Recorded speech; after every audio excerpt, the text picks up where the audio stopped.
Good evening, you. You arrive tired in that steady, familiar way, like your mind keeps pacing even when your body stops. Tonight you don't have to solve anything. You just step into a place that slows you down without arguing. Nara is still half asleep, mist hovering over open lawns, cedar trunks dark with dew, stone paths catching a faint sheen. The air smells of wet wood and cool earth, and the park feels like it's holding its breath for sunrise. You probably won't survive this. Not in a heroic way, more in the your pride gets gently chewed on by sacred deer and you learn you're not in charge way.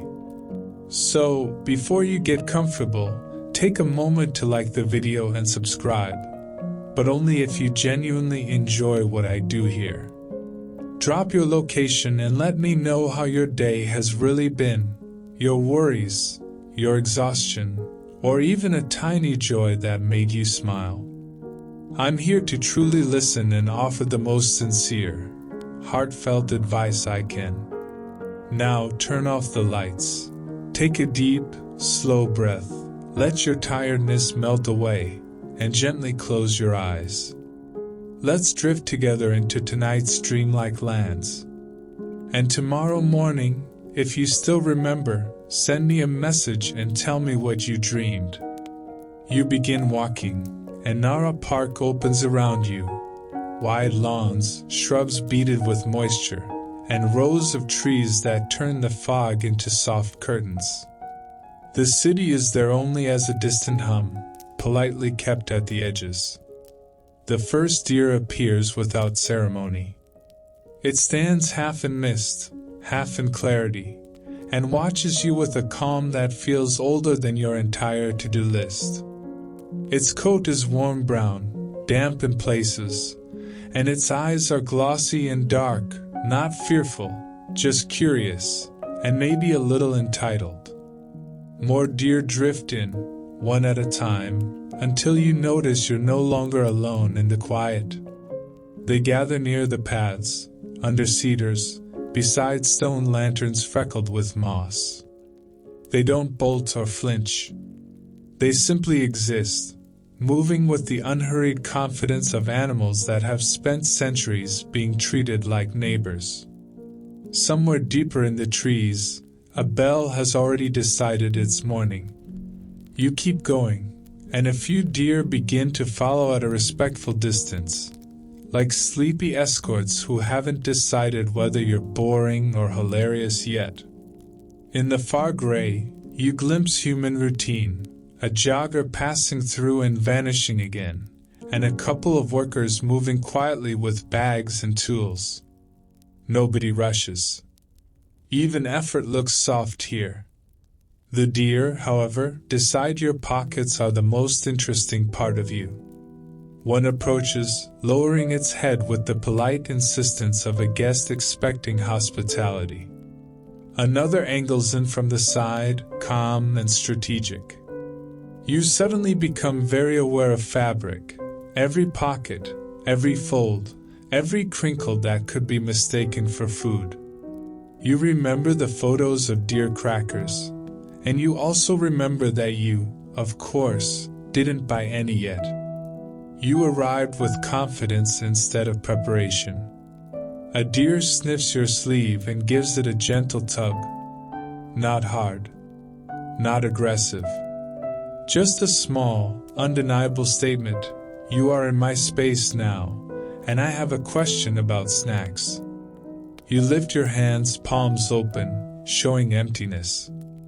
The deer blinks, unimpressed. Another nose bumps the edge of your bag with professional curiosity. Hooves click softly on stone behind you, a tiny percussion line in the mist. You let out a small laugh, careful not to make it too loud. The morning still feels tender, like a room where someone is sleeping and you're trying not to wake them with your whole personality. The fog thins slightly, and the lawns brighten from gray to pearl. Dew catches faint gold. A deer steps close enough that you feel warm breath for a moment, then it pauses, patient and persistent, waiting for you to become useful. You keep walking, and they drift with you, never fully surrounding you, never fully leaving. They don't care about your deadlines or your overthinking. They care about simple things, where the herd is, where the safe quiet is, where food might appear. You pass a wooden sign with neat writing, and even without reading every word, you catch the spirit of it. Be gentle, be respectful, don't be foolish. Ahead, the cedars deepen, and the path slips into shade. You pause near a slight dip where fog collects thicker, like water in a shallow bowl.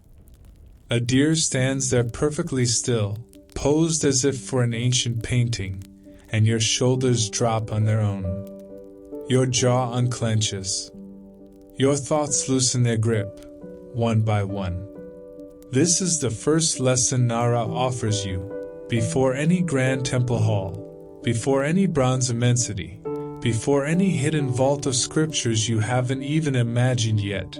You don't have to be loud to be real. You don't have to hurry to be worthy. You can simply exist for a few quiet minutes in a place that has made peace with time.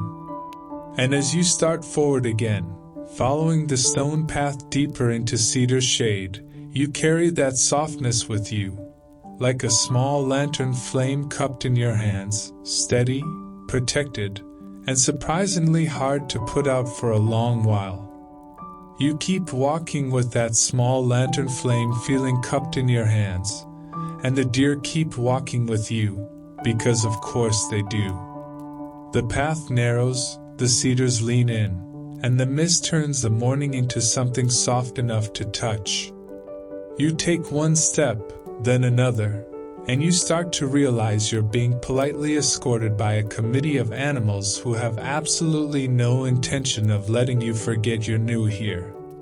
They test you the way a place tests you, gently at first, then with escalating confidence once they sense uncertainty. A nose presses into your coat pocket like it's checking for secrets. A muzzle brushes your sleeve as if reading your fabric by scent. You pause, and a deer steps closer, head tilted, eyes calm, body language saying, "You are either carrying food, or you are wasting everyone's time." Then comes the sleeve tug again, just a little pinch and pull at the cuff. Not painful, not aggressive. More like a reminder delivered by velvet lips and quiet authority. The kind of authority that doesn't shout because it has never had to. You lift your hands, palms forward, as you saw someone do earlier. The gesture is simple and almost ceremonial, empty, harmless, not hiding anything. The deer stare, processing. One blinks slowly, unimpressed. Another tries anyway, snuffling along your bag strap with the concentration of a trained inspector. Your pride, which arrived with you like an uninvited companion, starts to shrink into something more reasonable. You notice, just beyond the trees, the first hint of human presence in this deer-governed world. A small stall set back from the path, tidy and quiet, with paper signs and stacked bundles. A person that moves in the slow rhythm of morning work, straightening, arranging, waiting. You don't need words to understand the transaction being offered. You see the pale, rectangular crackers in a paper bundle, and you see the deer's sudden sharpened attention, like every ear in the forest has tuned to the same frequency. You step closer, careful and respectful, and you buy a bundle. The paper feels dry and light, the way something humble should.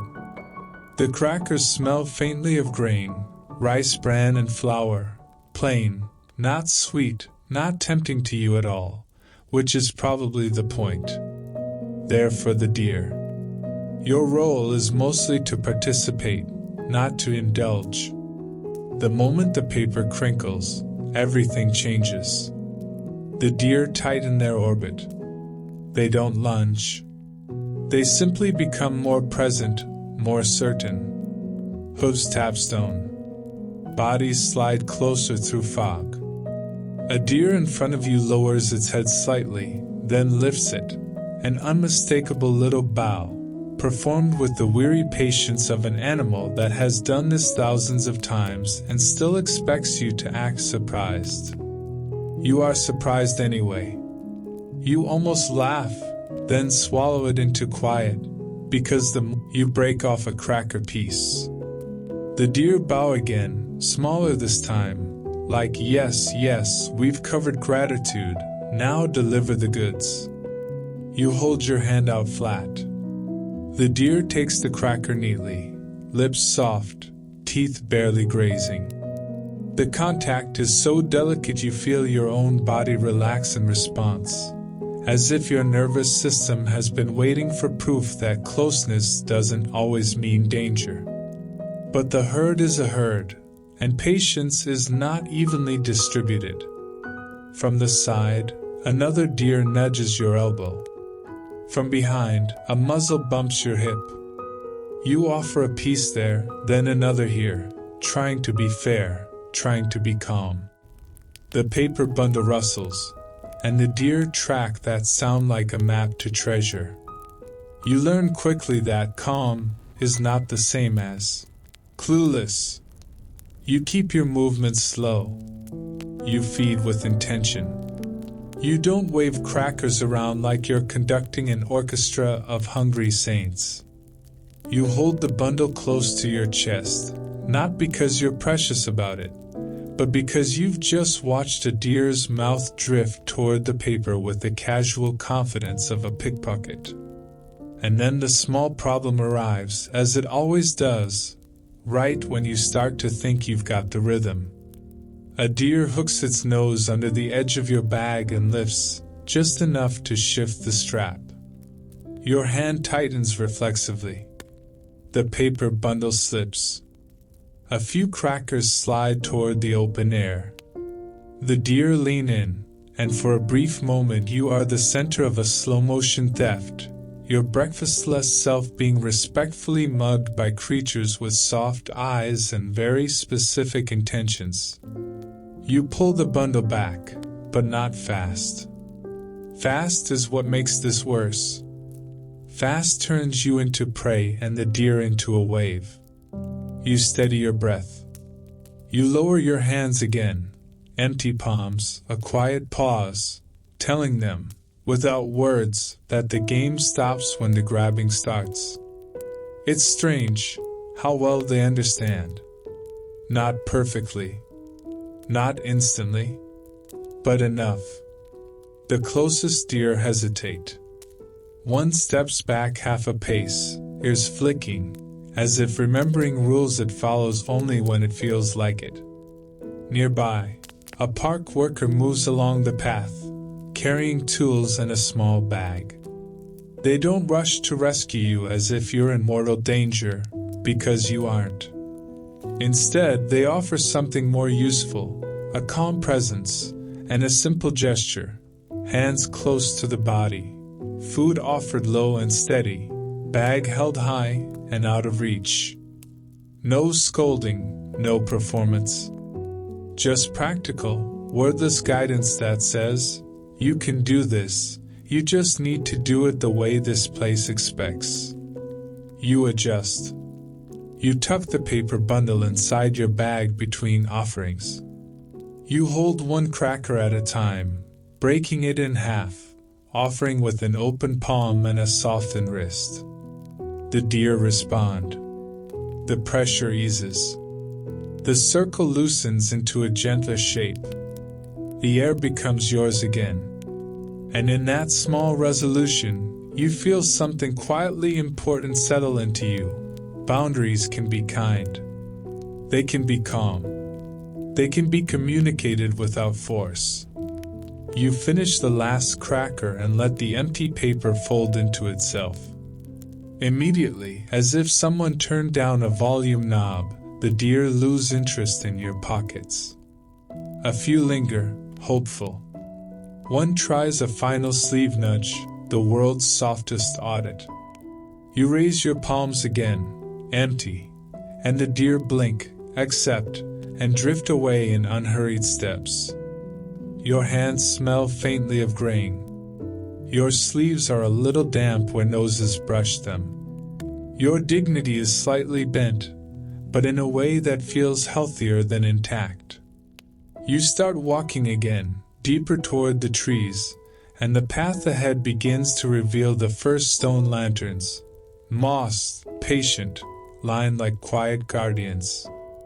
Behind you, the deer disperse into the mist, and you carry forward a new kind of calm, the calm of someone who has been gently tested, mildly embarrassed, and somehow made lighter by it.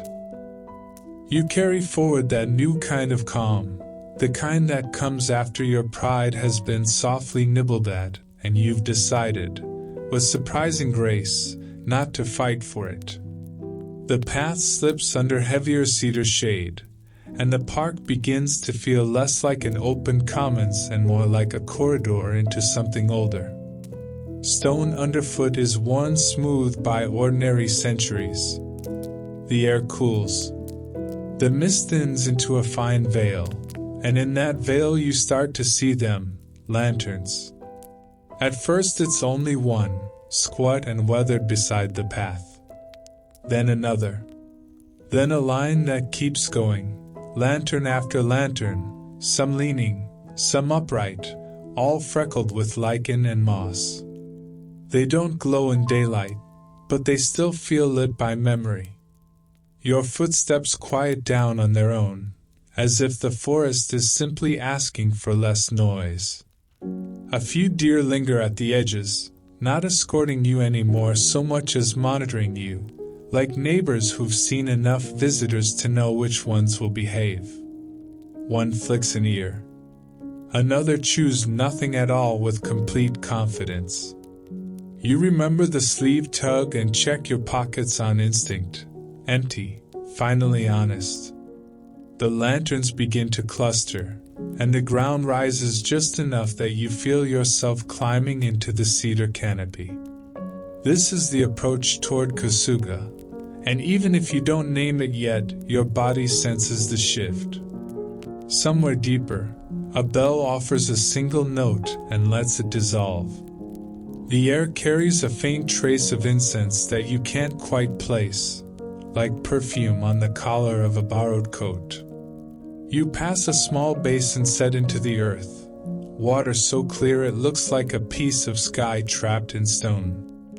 A few people move nearby with careful, practiced slowness. They rinse, pause, breathe, reset. The gesture is simple, almost embarrassingly simple, and your mind responds to it like a thirsty thing. You don't copy them perfectly. You just let the idea of it land, clean hands, quiet head.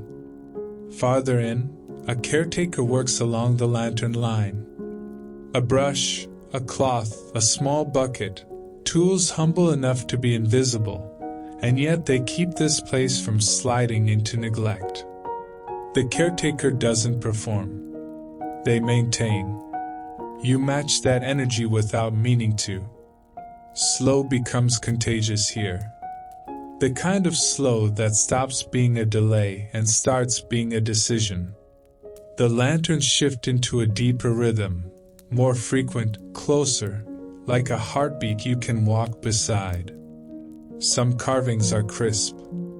Others have softened into rounded silhouettes, as if rain has been sanding them down for 1,000 years. Moss tucks itself into crevices. Ferns crowd the edges. You feel the strange comfort of permanence. Things can be cared for long after the people who began the care are gone. And then the forest offers you the version of lanterns your imagination has been waiting for. Bronze, darkened, hanging in neat rows beneath eaves and along covered walkways. Their faces are pierced with patterns like tiny windows. You overlay night onto day without trying, thousands of warm points breathing through metal, the whole corridor turning into a slow galaxy. Even unlit, they promise gentleness. They tell your mind, you don't have to glare to be bright. A small problem arrives right when you're drifting too comfortably. Your sense of direction blurs. The paths curve and braid. The lanterns repeat, soothingly similar, and the forest becomes a soft maze that could keep you forever if it felt like it. For a moment you're not sure if you're moving toward the shrine or circling the same sacred loop, becoming a very calm, very lost person. You stop near a leaning lantern, as if it's listening. You don't panic. You just stand and let the place hold you. Then you notice a stream of locals and regular visitors moving with that effortless confidence that comes from familiarity. They pause where the space asks for pause. They keep to the ropes and fences without resentment. You fall in behind them at a respectful distance, letting their rhythm become your compass. The solution to being lost in a shrine forest isn't to conquer it. It's to join it. As you follow, you catch details you would have missed while grabbing for certainty. Droplets clinging to spider webs between lantern legs, cedar bark peeling in fibrous strips, a tremble in the undergrowth when a deer passes just out of sight. Even the air feels layered, cool shade at chest height, warmer breath near the ground, and above it all the steady, resin-sweet scent of trees that have been standing here longer than your worries have had names. The path leads you to a threshold where wood meets stone and the forest feels suddenly formal. Dark timber, clean lines, and intentional quiet. Lanterns gather near the entrance like witnesses. You can almost feel the weight of all the footsteps that have arrived here carrying prayers, gratitude, grief, hopes too private to say out loud. You don't bring a grand request. You bring the ordinary fatigue you arrived with, and the small, steady calm you've collected, mist on your sleeves, grain scent on your hands, and the memory of a deer bowing like it's been trained by the universe itself. You step closer, and the lantern forest stays with you, as if saying, keep this pace. Keep this softness. Don't make me come tug your sleeve again. You move from the lantern corridor into a small pocket of order where wood, stone, and rope decide what your body should do next. The forest hush doesn't vanish. It simply changes texture, becoming cleaner around the edges, like someone folded the mist and set it neatly to the side. Even the deer seem to understand that this threshold asks for manners. Just before the shrine proper, you find the water again, this time not hidden like a secret, but offered like a tool. A stone basin sits beneath a simple shelter. The surface is so still it looks lacquered. A ladle rests on the rim, pale wood smoothed by countless hands. You stand there a moment, because your mind wants to do what it always does, overthink the procedure, fear doing it wrong, rehearse embarrassment. The place answers with silence, which is a very efficient teacher. Locals and regular visitors move through the steps with the ease of muscle memory. No one performs. No one rushes. They approach, pause, rinse, and leave, like the body remembers that cleansing can be a reset, not a test. You let their rhythm key you, the same way their footsteps guided you through the lantern maze. You step closer. You take the ladle with both hands, because it feels right to treat even a simple object as if it matters. The wood is cool and damp. You dip it into the basin. The water lifts into the bowl, clear enough to hold a faint wobble of sky. You pour a little over your left hand. It runs along your skin in a thin ribbon, cold but not shocking, more like a clean tap on the nerves. You switch and pour over your right hand. You keep your movements small.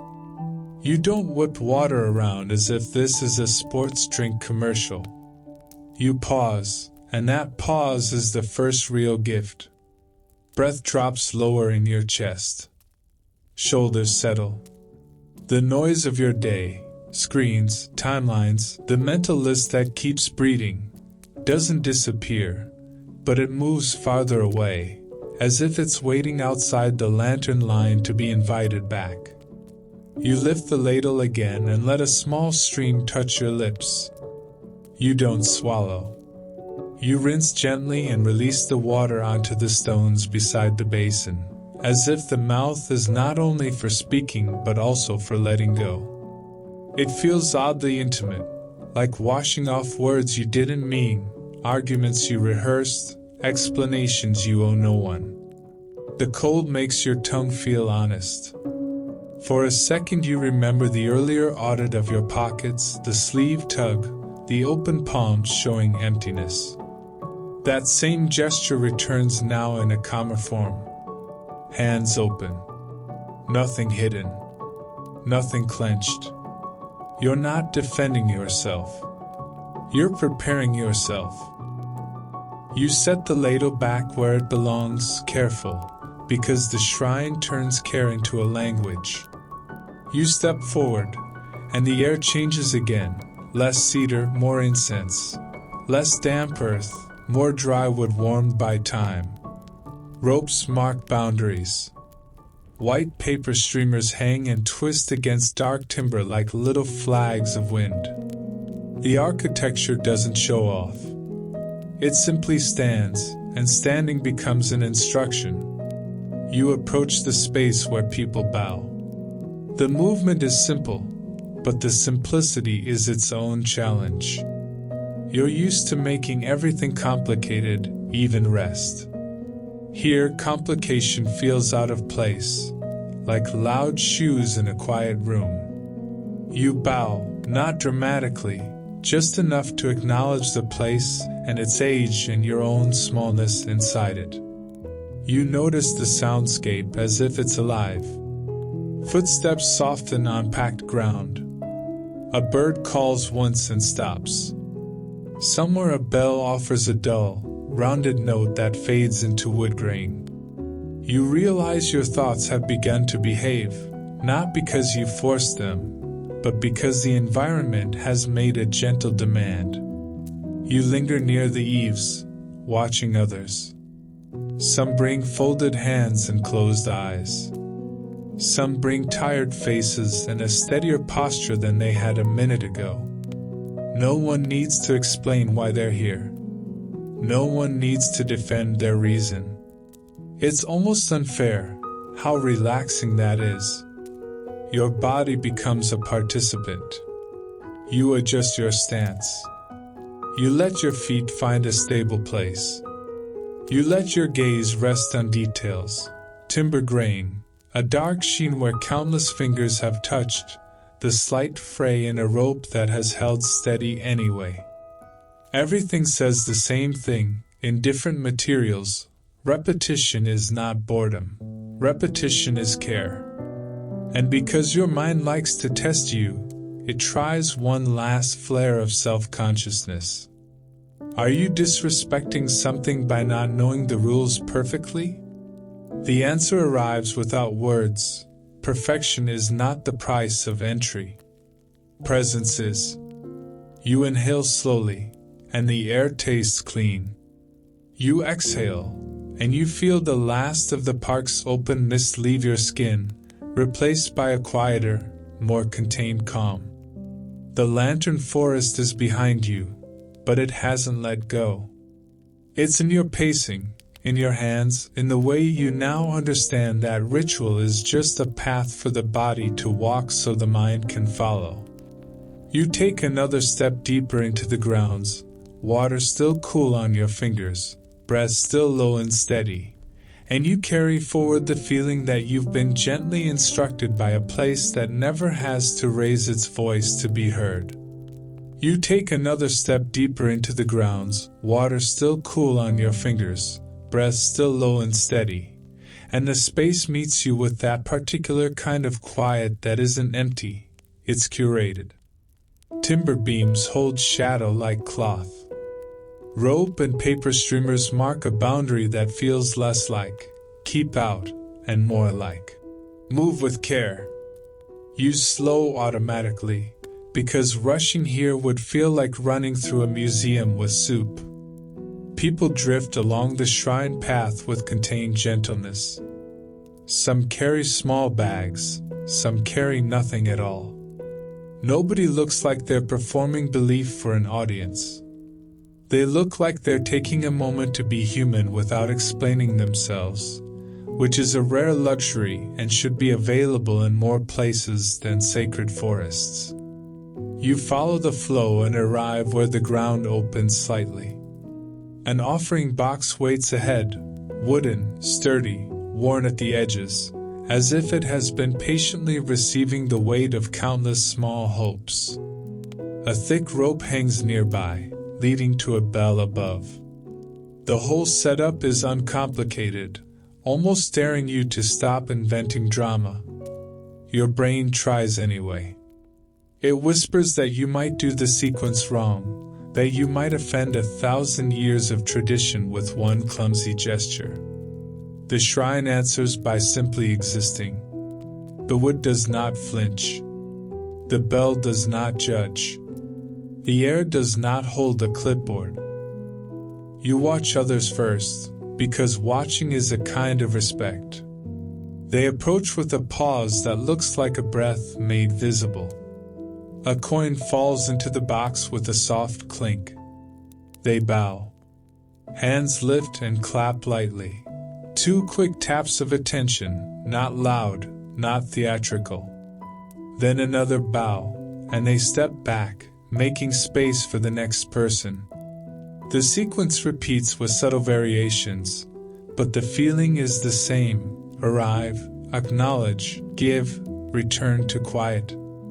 You don't know every nuance, but you understand the shape. The ritual holds you the way a handrail holds you on stairs, steady, not demanding, quietly useful. It feels similar to the cleansing water you just left behind, a simple movement that tells your nervous system, you can start over now. You find a coin in your pocket. It's ordinary, the kind that has spent most of its life doing boring city work. Your fingertips are still a little damp, and that's where your small mishap waits. The coin slips when you mean to place it carefully. It taps the edge of the box, bounces, and rolls toward the side with the slow, insulting confidence of an object determined to become a problem. For a heartbeat you freeze, because part of you still believes mistakes should be punished by embarrassment. Then you remember where you are. This is not a place that rewards panic. You step sideways, keeping your movements small, and retrieve the coin with a quiet bend of the knees. Nearby, someone shifts back half a step to give you room, the gentlest kind of help. No fuss, no attention drawn. You straighten, coin warm in your palm now, and the moment settles back into place like dust settling after a soft step. You step forward and let the coin drop. The sound is small, but it lands inside you anyway, like a period at the end of a sentence your day has been running on without stopping. You bow once, from the waist, not deep enough to strain, not shallow enough to feel dismissive. You reach for the rope and give it a gentle pull. The bell answers with a low note that spreads outward and then dissolves into cedar air. It doesn't ring like an alarm. It rings like a doorbell to the invisible, polite and unurgent. You clap your hands lightly, twice, and feel the soft sting of contact wake your palms. Attention arrives. You bow again. For a moment, you don't ask for anything impressive. You don't draft a petition in your head. You just stand there and let your mind do the thing it rarely does, stop moving. The quiet is not perfect. Thoughts still wander in, unfinished tasks, old conversations, your mind rehearsing tomorrow. But the ritual gives those thoughts a fence. They bump against it, slow down, and drift away, as if they've finally been told they can wait their turn. You step back and notice small wooden plaques hanging in rows, swaying slightly when wind slips through. You don't read them closely. This isn't your private diary to browse, but you feel the collective weight of them, people leaving pieces of themselves here in a form that can dry into stillness. Nearby, folded paper strips are tied to a rack like pale leaves, another gentle way of letting something be held outside your body for a while. A shrine attendant moves through in measured steps, straightening an edge, adjusting a rope, maintaining the space without interrupting anyone's quiet. Their presence is calm authority, less guard, more caretaker, and it reminds you that sacredness isn't only in grand moments, it's also in keeping things steady. Even the air seems maintained, incense thin as thread, wood scent warm and clean, and somewhere beyond the boundary a deer snorts once, like it's reviewing your performance and deciding you passed. When you finally turn away from the offering place, you do it without the usual mental scraping, without dragging your thoughts like a heavy bag behind you. You're not fixed. You're simply steadier. And as you follow the path onward deeper into Nara, you carry the ritual in your body, the bow, the bell, the gentle clap, as if it's a small pattern you can repeat later, when your day tries to swallow you whole again. You move away from the offering place with the bell's low notes still humming somewhere behind your ribs, and the path loosens into practical life again. The shrine quiet doesn't end abruptly. It tapers, like a held breath released slowly. Rope lines thin out. Cedar's shade becomes lighter. Your steps return to the steady pace of someone who still has a body to carry through the day. Near this edge, where sacred atmosphere meets weekday routine, you start noticing the people who keep the whole spell from cracking. They don't look busy in a frantic way. They look steady. The kind of steady that comes from doing small tasks so consistently they turn into a craft. A caretaker moves along the stones with a broom made of bundled twigs. The broom whispers across the ground, gathering fallen needles and tiny grit. Each pass leaves the path a little cleaner, a little more intentional. You realize how much of beauty is maintenance disguised as patience. Further on, another worker checks lanterns, stone ones freckled with moss, and dark metal ones hanging beneath eaves. In daylight they don't glow, but they still need care. A cloth wipes a thin film of rain residue. Fingers pick a small leaf from a carved opening. A gentle tap tests whether a lantern is still firmly set. Nothing dramatic happens, and that's the point. The air shifts as you drift toward a small cluster of stalls where the trees open and the park becomes neighborly again. You smell toasted grain and faint tea.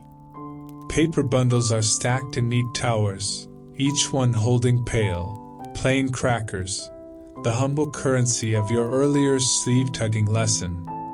A vendor folds the paper with quick, precise motions. The packaging is exact, tight enough to protect, easy enough to open with one hand while the other stays ready to offer. Visitors approach, receive a bundle, and walk away already being watched by deer who pretend they're only passing through.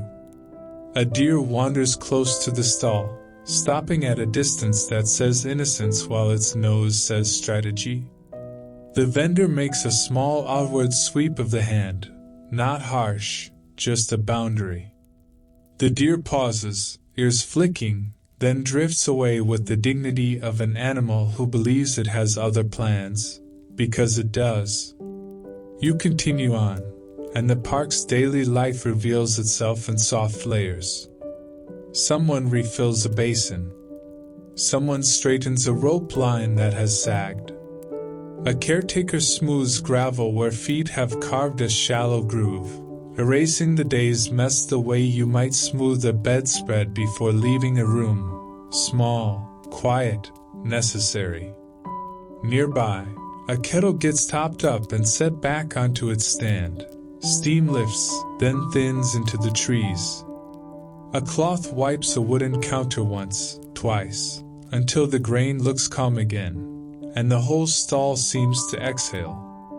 There are cellars with tiny offerings laid out in careful restraint, woven cords, folded paper slips, charms that feel more like reminders than products. They wait without boredom. When no one is buying, they align corners, dust a shelf, keep things ready, as if readiness itself is respect. You notice how the park teaches you to look without grabbing. Your hands want to touch everything: wood, rope, smooth stone, cool metal. You don't. You let your eyes do the work first. It's a small discipline, but it settles you further. And then your small problem arrives, as politely as everything else here. A thin gust slips between the cedars and snatches the lightest thing you carry, the empty paper from your deer crackers, folded but not truly secured. It flutters free and skates along the path, pale against stone, aiming straight for a damp gutter where water gathers. You go after it too quickly, 2 steps of urgency, until the park reminds you why speed isn't the house style. Gravel shifts under your shoe. A deer nearby lifts its head, startled, then relaxes when you slow. You soften your movements, turning the chase into a careful walk. You crouch and catch the paper just before it slides into damp, and the tiny victory feels absurdly satisfying. You fold it again, smaller this time, and tuck it into a pocket that actually closes. The resolution is simple, but the lesson is familiar. Even your leftovers have responsibilities here. As you straighten, you spot a small wooden box near a bench, one of those unobtrusive places meant for discards and small returns. You walk over and place the paper inside, letting it go properly. It feels like completing a quiet ritual you didn't know you were performing. Arrive, receive, return. You move on, and your attention widens. These keepers, vendors, caretakers, attendants, aren't separate from the calm. They are the calm's infrastructure. Without them, the lantern forest clutters, the paths grow sharp, the deer grow bolder, and the hush becomes fragile. They hold softness in place with brooms and cloths and tiny gestures that say, without words, this is how we keep a place gentle even when the world keeps arriving. And as you walk toward the next stretch of the city, you understand something that makes your shoulders drop again. The peace you're feeling isn't an accident. It's a daily practice, performed by human hands, season after season, so you can borrow that steadiness for a while and carry it forward like a small lantern flame. And you keep carrying it forward like a small lantern flame, except now the forest loosens its grip and the park's hush spills into lanes that know how to be ordinary without being loud. The cedars thin. The stone paths give way to streets where wooden buildings sit close, as if they're leaning in to share a secret. Dark facades wear a soft sheen from rain and time, and lattice windows comb the daylight into quiet stripes across floors and thresholds. Nothing tries to grab you by the collar. Everything offers itself in small, patient details, and your body responds like it's been waiting for permission. Shoulders stay low. Breath stays slow. Even your eyes soften, no longer scanning for trouble to wrestle into submission. A shopkeeper sweeps a front step with a twig broom, bristles whispering the same steady rhythm you saw back near the shrine. Leaves gather, then vanish into a basket. Maintenance here isn't background noise. It's the main melody, played softly on repeat until the whole street sounds calm. You think of your runaway cracker paper and how you chased it like it was a crisis.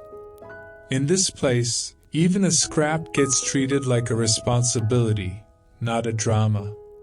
You pass a narrow storefront where sheets of handmade paper hang like pale flags, thin, strong, some smooth as water, some textured like pressed petals. Light turns milky as it passes through. Inside, careful hands align edges, press, lift, and repeat, unhurried enough to make your nervous system copy the pace. The air smells faintly of damp fibers and clean wood, like rain that decided to become something useful. A few steps later, roasted tea rises from somewhere warm and low. Steam slips up, then thins into the air like it's practicing being morning mist. Cups sit spaced with deliberate restraint, not crowded, not fussy. Your mind, so used to cluttering everything, looks at the spacing and quietly admits it feels better this way. The deer earlier had a different philosophy, personal space as a rumor, but humans here seem committed to not shoving their presence into every corner. The wooden district keeps unfolding. Doorway curtains sway, revealing slivers of inner courtyards, small stones, a single plant, a basin of water so still it looks like glass. Cedar boards warmed by sun drift their scent into the lane and mix with the faint sweetness of rice from a nearby stall. The stall offers simple sweets arranged on a scrubbed tray, glossy and modest, made to be eaten slowly. You take one and let it rest on your tongue a moment before you bite, because the street seems to reward that kind of patience. The taste is gentle, grain and a soft sweetness, nothing dramatic, nothing screaming for attention. You swallow, and your breath comes out longer. As you chew, a familiar sound arrives, hooves on stone, soft and unhurried. A deer has wandered into the lane like it owns the neighborhood, pausing near a doorway as if considering indoor life. It looks at your hands with professional interest. You raise your palms, empty, and it holds your gaze for a beat, clearly disappointed by your personal growth, before drifting away with dignified indifference. Somewhere in your memory, that earlier bow flashes up, and you feel your mouth almost curve. Incense begins to thread through the air. It's not sharp or showy. It's layered, cedar, sandalwood, something dry and faintly sweet, like smoke that learned patience. An incense shop sits tucked back from the lane, doorway shadowed and calm, bundles arranged in wooden boxes. Near the entrance, a small burner holds a pale cone of ash, and you breathe in without rushing, letting the scent settle the way a blanket settles when you stop tugging at it. You step inside and meet a tiny etiquette test you didn't know was waiting. The threshold rises slightly. Your foot almost drags across it, almost. Then you lift the step cleanly, careful. No one corrects you. The space itself does the teaching. You move smaller. You touch nothing. You look as if looking is enough, because here it often is. Paper wrap sticks are stacked in calm rows, each bundle marked in subtle ways that suggest different moods. Waking clarity, long evenings, quiet remembrance. Your chest loosens, as if someone untied a small knot.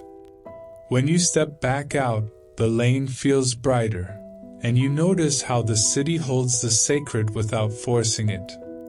A rope and paper streamers flutter at a corner nook.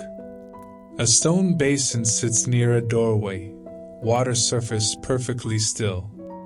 Someone straightens a hanging curtain with 2 gentle fingers, then steps away as if they've adjusted the whole day, not just the cloth.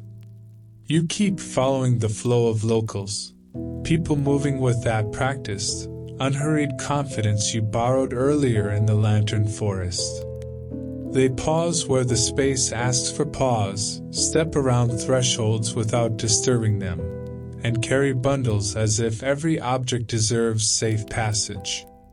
You let their rhythm guide you again, not because you're lost, but because it's easier to stay calm when you walk inside a calm pattern. As the lanes widen, the wooden facades begin to thin, and the air opens. Beyond rooftops and branches, something larger waits, an approach that feels broad even from here, like a corridor built for big thoughts and bigger silence. You don't rush toward it. You simply turn your steps that way, tea scent on your breath, incense still faint in your hair, and the memory of stone lanterns and bowing deer tucked quietly behind your ribs, ready to keep you steady as the scale of the day starts to rise. That larger thing waiting beyond rooftops doesn't need a sign that says here. It just grows as you walk until the streets stop feeling like streets and start feeling like a long, patient approach. The lane opens into a broad path where trees stand back a little, and the sky shows more of itself. Gravel hushes under your shoes. Stone edging appears, then bigger stones, and your body recognizes the difference between going somewhere and arriving. People drift in the same direction with a quiet, shared purpose. Nobody looks rushed, and somehow that makes the space feel more serious. Your pace steadies into theirs, like you've stepped onto a slow conveyor belt built from habit and respect. A deer crosses ahead and pauses dead center, calm as a living traffic cone. It studies you for snacks. Your hands remember their training and lift briefly, empty, like you're swearing an oath to the local wildlife. The deer decides you're not worth the effort and wanders off. You keep walking with that small lantern flame calm still cupped in your chest. The air changes as the path stretches. Less roasted tea, more open wind threaded with a thin line of incense. Locals move through the corridor with small, practical courtesy. They drift to the side when they stop. They follow ropes and low fences without testing them, and they let the space stay spacious. You copy without thinking.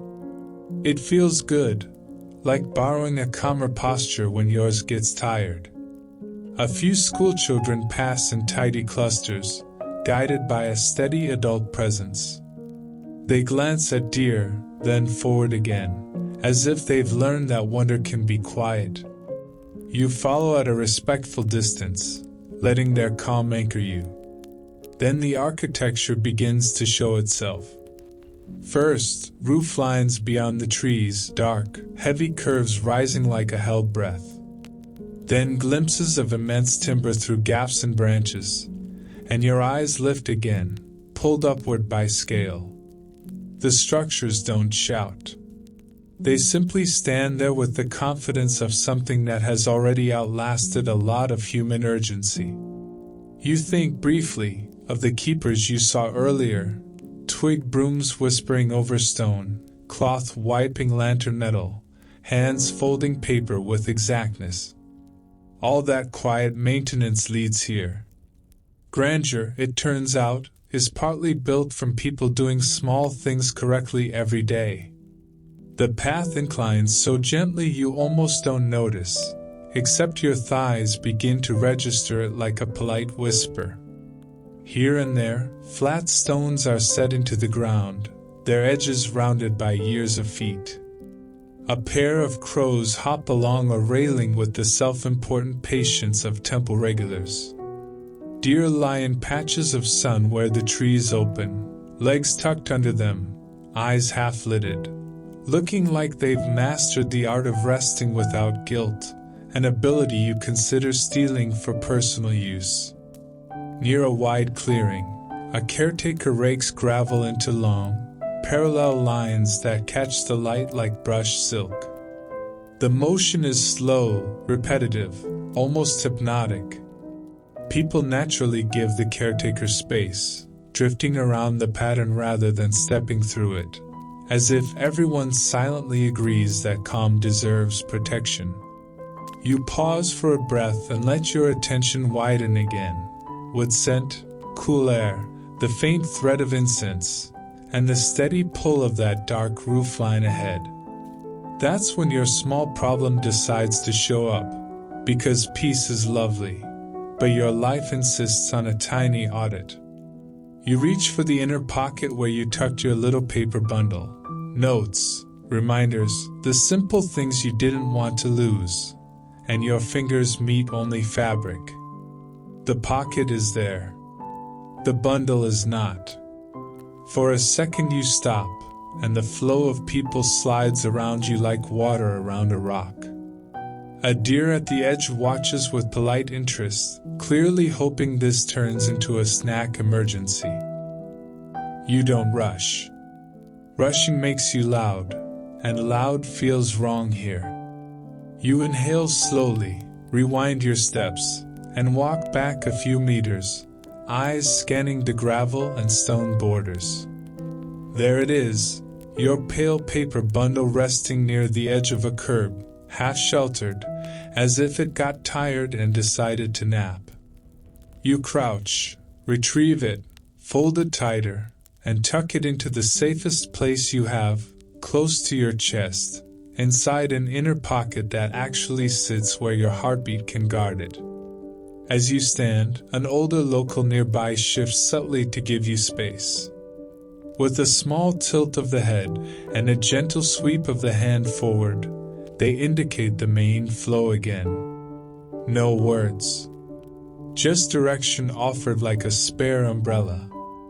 You rejoin the procession, and the moment closes behind you without embarrassment.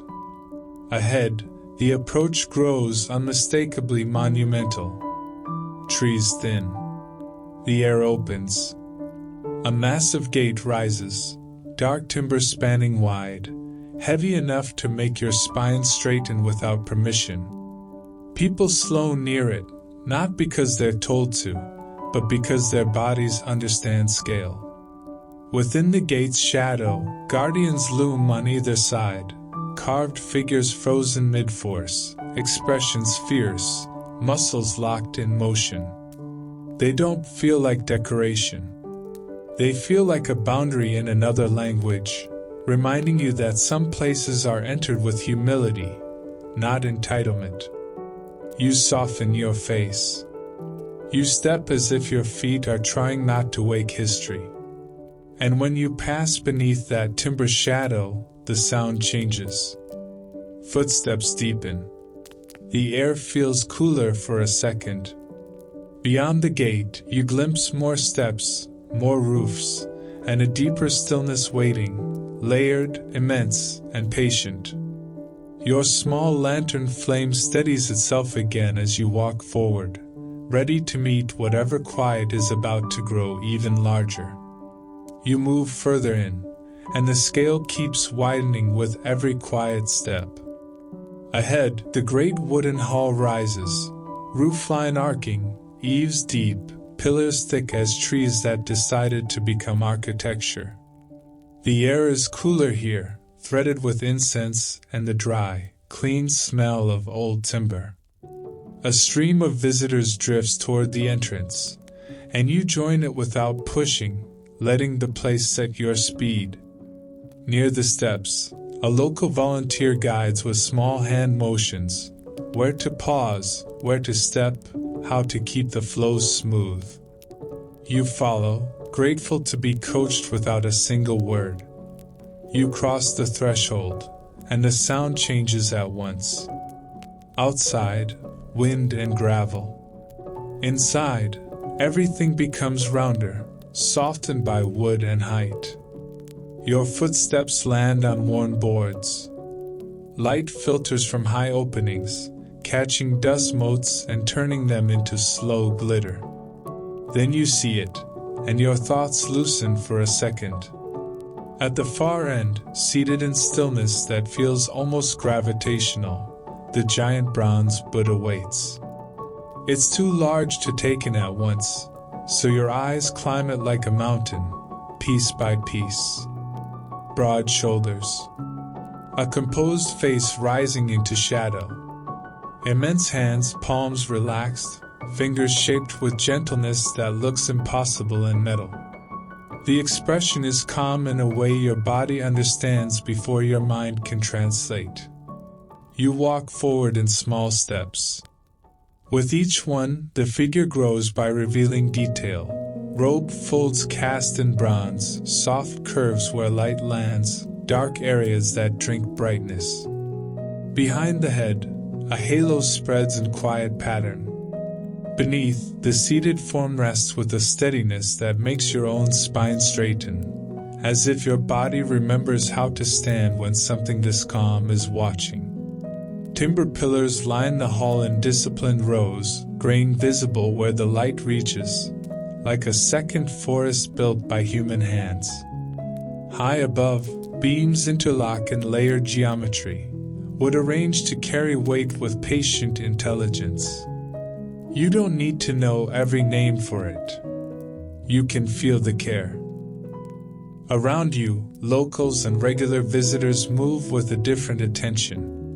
Shoulders soften. Faces lift and stay lifted. Hands come together sometimes, quietly. A caretaker passes along the barrier line, straightening a rope, checking a corner, maintaining the room's hush with the same steady competence you saw outside with twig brooms and cloths. You stop near the center and simply stand. The Buddha's face looks neither pleased nor displeased. It looks like it has watched centuries of human urgency and refused to be infected by it. You feel yourself become smaller, your worries, your inner noise, and instead of humiliation you get relief. Small means you don't have to carry everything like it's your job. Your mind tries to label the moment so it can control it. History, art, religion, engineering. The hall refuses to shrink into categories. It holds the figure whole, and it holds you too, in that soft pressure of silence. Off to one side, a thick pillar has a round opening cut through it, and people take turns trying to squeeze through with slow, careful persistence. You watch the quiet effort and feel a faint smile.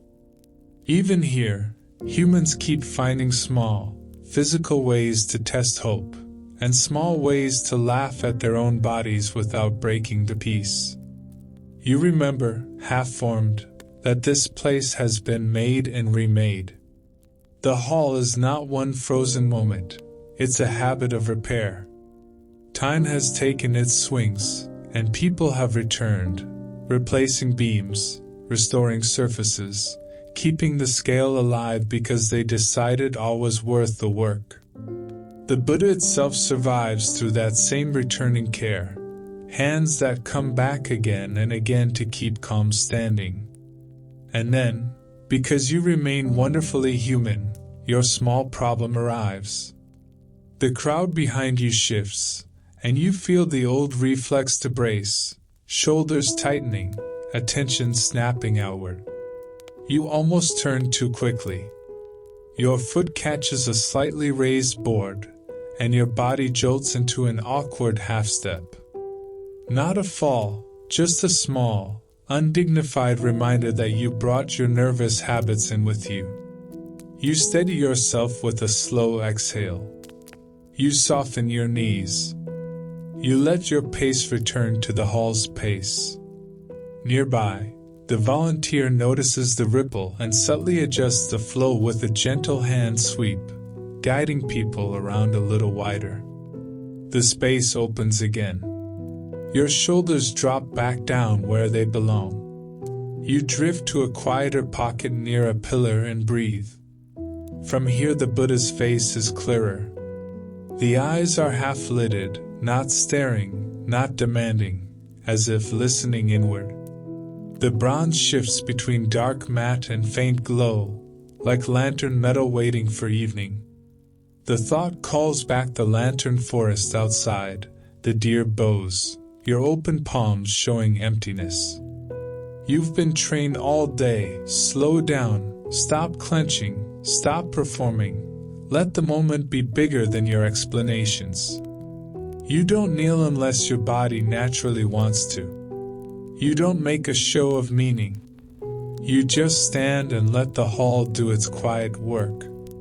Your breath stretches longer. Your thoughts become fewer, or at least less bossy.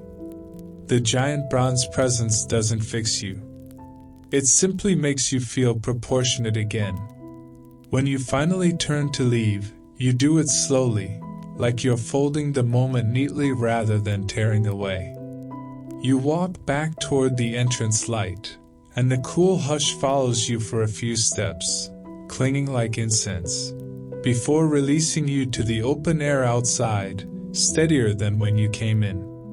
You step back into the open air and feel the day touch your face again. Cooler wind, brighter light, the faint scent of cedar returning. The hall behind you doesn't slam shut as an experience. It lingers. The giant bronze calm stays in your posture, and the way your shoulders now refuse to climb all the way up to your ears. You drift along the temple grounds where the scale remains generous, but the details become intimate again. It's like the place lets you zoom back in after showing you the mountain. Timber structures sit in quiet arrangements, roof tiles layered like dark fish scales. Stone steps carry shallow hollows where countless feet have softened their edges. A railing's top beam shines faintly where hands have brushed it for generations, human oil polishing wood into a gentle glow. You begin noticing the building the way you notice a living thing, not as an object, but as a body maintained. A caretaker moves along the edge of a corridor with a cloth and a small bucket, wiping the lower portion of a post where rain splashes. The motion is steady, practiced. No one applauds. No one interrupts. The work is invisible by design, because its purpose is to keep the temple looking inevitable, not recently cleaned. Nearby, a group of volunteers adjusts rope lines and signs with small, tidy precision. A corner gets straightened. A rope gets retied so it hangs with the right tension, neither slack nor harsh. The simple geometry of it feels satisfying in your chest, like watching someone align a crooked picture frame in a room you've been too tired to fix. You walk slowly, letting your eyes trace the grain of beams and the joints where wood meets wood. The joinery looks like patient math, structures fitted with a logic that doesn't need nails to prove its strength. Your brain, usually addicted to fast answers, takes a quiet interest in the slow intelligence of craft. It feels good to be interested without urgency. As you follow a covered walkway, the sound under your feet shifts, boards that creak softly, then silence again, then a deeper thunk where a plank is thicker. The hall's interior hush taught you to listen, and now you hear the temple's body speaking in small sounds. You notice how the shadows under the eaves are not empty. They're layered, holding cool air in folds. Sunlight slips in and lands on a beam's edge, warming just that strip of wood until it glows. You pass an area where wooden plaques and folded paper hang in quiet clusters, moving lightly when air passes through. You don't read everything. You simply feel the human accumulation. So many small moments left here, so many private weights set down. Then you see it again. The pillar with the round opening, the one people attempt to pass through with slow determination. It's not a spectacle, it's a minor ritual disguised as a physical challenge. People queue without pushing. Some succeed with careful angles and steady exhalations. Some pause, laugh silently at themselves, and step back with a shrug that says, "Not today." You watch long enough to understand the mood, patience, self-awareness, a humble kind of play. Even in a place of immense seriousness, humans are allowed to be gently ridiculous. That permission relaxes you more than you expect. And because you're watching, you forget your own body for one careless second, long enough for your small problem to arrive.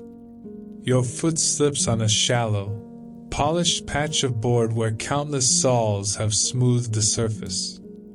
It's not a dramatic skid. It's that small, sharp moment where your stomach drops and your dignity tries to sprint away without you. Your arms lift instinctively, elbows out, as if you're about to flap yourself back into balance. You catch it. You steady. Your shoes find grip again. Nothing breaks. Nobody gasps. But your heart does a quick, rude sprint. A nearby volunteer glances over, then looks away immediately, offering you the kindest form of assistance, pretending it didn't happen. The temple, too, offers no judgment. It simply continues being old and stable. You exhale slowly and let your arms settle back down. You feel how your body wants to turn the moment into a shame story. And you refuse it with the simplest method available, a longer breath. You step off the slick board, adjust your footing, and keep walking at a calmer pace. The lesson is embarrassingly clear. The temple floor has been teaching patience for centuries, and you tried to outpace it for 1 second. The floor responded by reminding you it has time. As you move on, you notice other human hands in the architecture, repairs blended so smoothly into original beams that only an attentive eye can see them. A patch of wood slightly different in color, like a healed scar. A metal bracket tucked discreetly where a beam needs extra support. The building doesn't pretend to be untouched by time. It admits time, and then it answers time with care. You pause near a spot where the view opens back toward the Great Hall. From here, its roofline looks like a dark wave held in place. People below look small, moving in quiet lines. The sight makes you think about effort, the kind that isn't flashy, the kind that repeats. Someone hauled timber. Someone carved joints. Someone returned after storms and fires and age and decided to rebuild. Someone cleaned today, again, so the wood could keep shining softly. The air carries a faint thread of incense, and with it, the memory of the Buddha's calm face. You feel your own inner noise shrink again, not because you forced it, but because the place keeps offering proportion. Your worries don't vanish. They just stop pretending they're the center of the universe. You turn away from the view and continue along the walkway, listening to boards underfoot and wind in the trees, carrying the quiet evidence of human hands, worn rails, smooth steps, repaired beams, like proof that calm is something people build, one careful touch at a time. You keep walking with that proof of calm tucked into you. Proof that steady hands can hold a place together long enough for tired strangers to borrow its quiet. The covered walkway gives way to open courtyard again, and the air feels brighter, less enclosed. You can hear wind moving through branches, and somewhere beyond, a deer snorts once like an unofficial commentary track. The temple complex doesn't end in a single grand hall. It unfolds in layers, smaller buildings, storehouses, corridors, and quiet corners where the important things aren't always the loudest. You begin to notice how the people here talk about knowledge without needing to shout about it. There are places where texts rest, where objects are kept safe, where time is allowed to sit without being disturbed. You hear the idea of a sutra vault before you really see it. Not because someone announces it, but because the atmosphere shifts around certain buildings. Less wandering, more contained movement, fewer casual photos, more careful steps. A structure sits slightly apart with doors that look heavier, wood darker, the sort of architecture that says, what's inside is meant to last. A local guide, one of those calm, regular presences who seem to belong here the way lanterns belong, moves along the edge of the path, ushering small groups with subtle gestures. You fall into the rhythm without joining a formal cluster. You don't need the full lecture, you need the feeling. The feeling is enough. The idea that words can be housed like treasure, protected not because they're rare, but because they're meant to be passed forward intact. You slow near a building whose lines are simple and sturdy. Its doors sit closed, and that closedness is part of the story. Not everything sacred is meant to be handled casually. Sometimes respect is distance. You picture sutras inside, rolled and folded, ink on paper, voices preserved without sound. You imagine shelves and lacquered boxes, careful labels, dry air maintained so fibers don't rot. Even without seeing it directly, you feel the weight of stored attention. People have been thinking seriously here for a very long time, and they built places to keep those thoughts from dissolving. A small breeze slides through, lifting the paper streamers on nearby ropes. They flutter like pale leaves, and the motion feels like a reminder that even a closed door can communicate. The door says rest. The door says, not everything is for today's hands. The door says continuity matters. You drift toward a viewpoint where you can see a little more of the complex. The roofs overlap like layers of dark waves. The courtyards open and close. The paths bend in gentle curves that prevent any straight line hurry. The whole place is engineered to slow you down, and you begin to appreciate the quiet cleverness of that. Near a smaller building, you notice caretakers working with what looks like mild obsession, and it's comforting. One checks a window latch, then checks it again, not because they forgot, but because repetition is their form of devotion. Another sweeps along the edge where leaves gather, making the boundary clean. A third carries a small bundle, cloth-wrapped, handled like it contains something fragile, even if it's only tools. You think again of the concept, vaults, storehouses, controlled air, careful handling.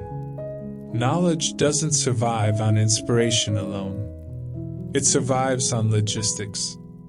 That's when your small problem arrives, as if on schedule.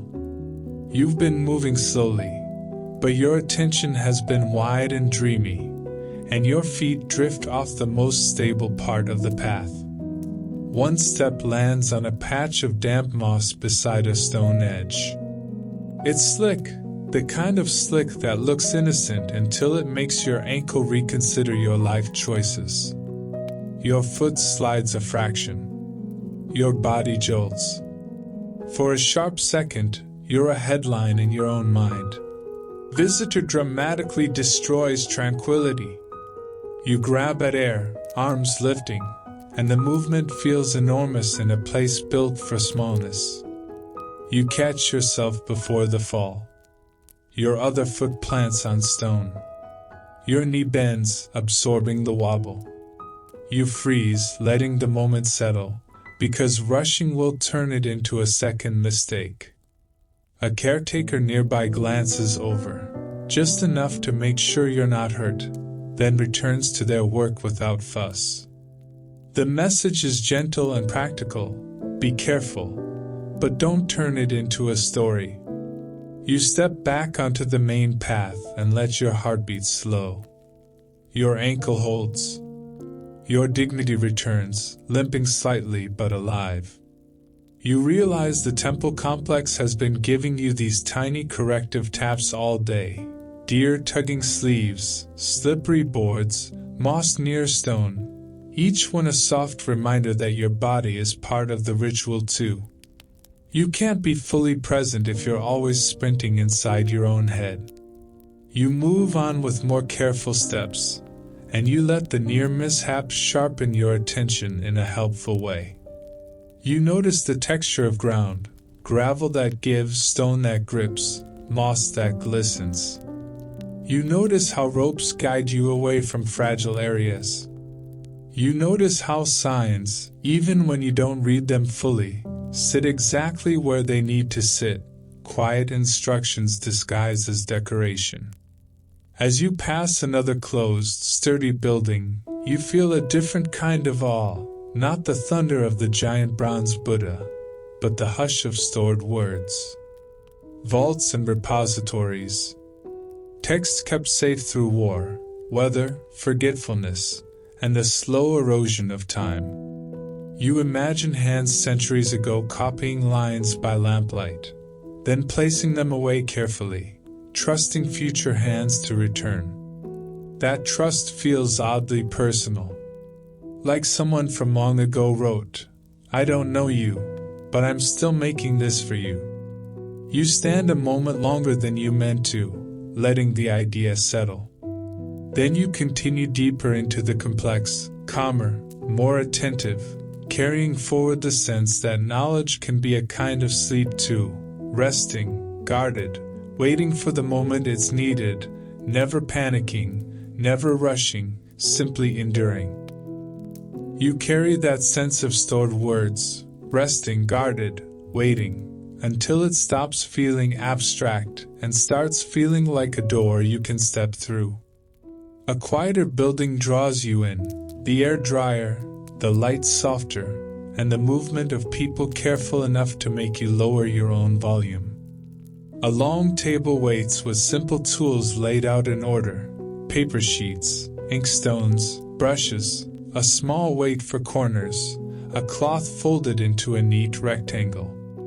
An attendant in robes demonstrates the rhythm with gestures alone: sit, settle, breathe, grind ink, hold brush, begin. You watch first, because watching is how you survived the deer committee earlier, and it's still the safest way to learn in Nara. You take a seat. The bench is smooth, the table cool. Light slips in from high openings and lands in pale rectangles on the wood. You notice your hands, suddenly very aware of themselves, still remembering cool basin water, still remembering the bell's low note, still remembering how you had to show empty palms to a deer who looked personally offended by your lack of snacks.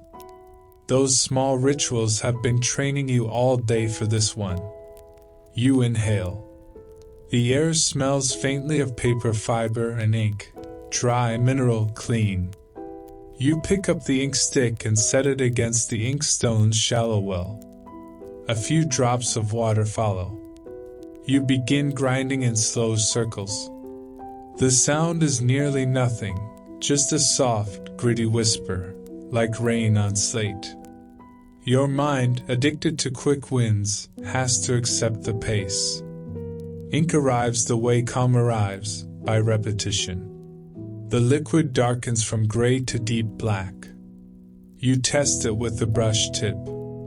The brush is lighter than you expect, but it carries a quiet authority.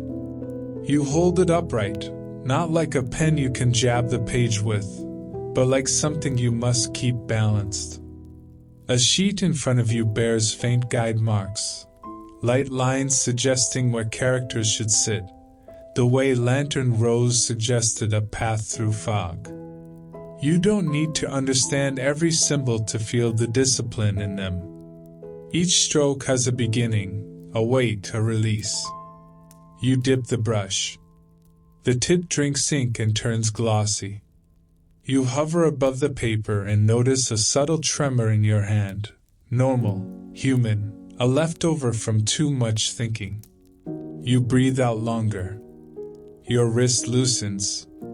You place the first stroke down gently, letting the brush widen, then lifting to taper the end. The paper accepts it without judgment. Stroke by stroke, you learn how physical this is. A vertical line asks you to commit. A curve asks you to soften. A small flick asks you not to over-control. It feels like bowing, like stepping over thresholds without dragging your feet, like holding crackers low so the deer don't rewrite your sleeves. Pressure matters. Release matters. Around you, others move in the same quiet tempo. Brushes rise and fall. Inkstones whisper. Time stretches in a generous way. Thoughts drift in and out, but they stop grabbing for attention because your hand is busy doing something slow and exact. You begin to understand the hidden strength in this practice. Copying isn't only about preserving words. It's about training the body to carry patience. And then your small problem arrives, right on schedule. Halfway through a line, your sleeve, yes, the same sleeve that got tugged earlier, brushes the edge of the inkstone. Black smears onto the cuff, spreading like a tiny storm cloud. Your first impulse is to flinch, to yank your arm away as if you've offended the room. But the room doesn't tighten. It stays soft. Perfection is not the price of entry here. Presence is. You freeze for a heartbeat, then reach for the folded cloth with deliberate calm. You blot, not rub, lifting the excess ink in small presses. The stain doesn't vanish, but it stops growing. The cuff now carries a quiet mark. Proof you were here. Proof you touched something real. You wipe the table edge carefully. You reset the inkstone where it belongs. No one reacts. The world does not end. Your nervous system, slightly disappointed it didn't get to spiral, settles back down. You return to the paper. The next stroke wobbles a fraction, then steadies. You breathe again and let the brush teach you what the giant bronze comb hinted at earlier. Scale matters. A stain is small. A mistake is small. The important thing is the returning. You finish the line and move to the next with quieter confidence. Your grip softens. Your wrist learns to float. You stop treating each mark like a verdict and start treating it like a step on a path, stroke after stroke, each one leading you forward. When you finally lift the brush and pause, you notice how your body feels, grounded, warm, unhurried. Your shoulders are low. Your jaw is unclenched. Your mind is still capable of thought, but it's no longer sprinting. It's walking. You set the brush down, wipe your fingers, and bow your head slightly, not for show, but because the motion feels like closing a circle. The copied characters sit on the page, imperfect and honest. They won't be locked in a vault, but the discipline that made them has already stored itself inside you. You stand and step back into the corridor with your sleeve marked by a small black cloud, carrying a comb you didn't buy or borrow, just practiced into being. You step back out of the quiet copying room with ink still faintly clinging to your cuff. A little storm cloud you don't feel the urge to fight anymore. It sits there like a badge of participation, proof you didn't merely look at calm from a distance. You touched it, and it touched you back. Outside, the temple grounds feel slightly brighter, as if your eyes have learned to let in more light. The air is cool and clean. Trees shift gently above the roofs, and the whole complex continues its slow, steady breathing. Your body carries the copying rhythm in small ways. The pace of your steps, the way you lift your foot over a threshold without scraping, the way your hands remain relaxed at your sides instead of clenching into invisible fists. You follow the path along the quieter edge of the grounds, where fewer visitors drift and the sound thins.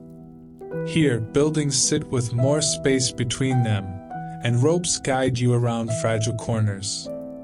You pass a small garden pocket with stones placed like punctuation marks.